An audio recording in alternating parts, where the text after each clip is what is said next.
ഒരുപാട് പ്രേക്ഷകർക്ക് സന്തോഷമുണ്ടാകുന്ന ഒരു ന്യൂസാണ് ഇപ്പോൾ പറയാനായിട്ട് പോകുന്നത്. എന്താണെന്ന് പറയുന്നതിന് മുമ്പ് വേറൊരു കാര്യം പറയട്ടെ. പലർക്കും ഈ ബിഗ് ബോസ് ഷോയോടുള്ള വിശ്വാസമൊക്കെ നഷ്ടപ്പെട്ടിരിക്കുകയാണ്. അതുകൊണ്ട് തന്നെ പലരും ഈ ഷോ കാണുന്നില്ല എന്നാണ് കമൻറ്റുകളിലൂടെ കാണാനായിട്ട് സാധിക്കുന്നത്.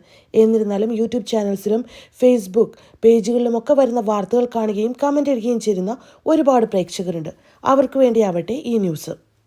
ഡേഞ്ചർ ടാസ്ക് എന്നൊരു കള്ളക്കളി കളിപ്പിച്ച് ബിഗ് ബോസ് നേരിട്ട് നമ്മുടെ ഗാബ്രീനെ എടുത്തിട്ട് പവർ ഹൗസിൽ ഇട്ടിരിക്കുകയായിരുന്നു. പവർ റൂമിൽ ഇങ്ങനെ സുരക്ഷിതമായിട്ടിരിക്കുന്ന നമ്മുടെ ഗബ്രി. അങ്ങനെ രണ്ടാമത്തെ വീക്കിലും സുഖസുന്ദരമായിട്ട് ഗബ്രിക്ക് വേണ്ടിയിട്ട് പവർ റൂം തുറന്നു കൊടുത്ത് ബിഗ് ബോസ് ഇങ്ങനെ ഇരിക്കുമ്പോഴാണ് എന്തോ ഒരു അത്യാഹിതം ബിഗ് ബോസിൽ സംഭവിച്ചിരിക്കുന്നത്.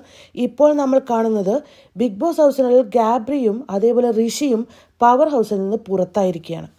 പവർ ഹൗസിൽ നിന്ന് പുറത്താകുകയും അതിനു പകരം സായിയും നന്ദനയും പവർ ഹൗസിലേക്ക് കയറുകയും ചെയ്തിട്ടുണ്ട്. എന്താണ് സംഭവിച്ചതെന്നറിയില്ല.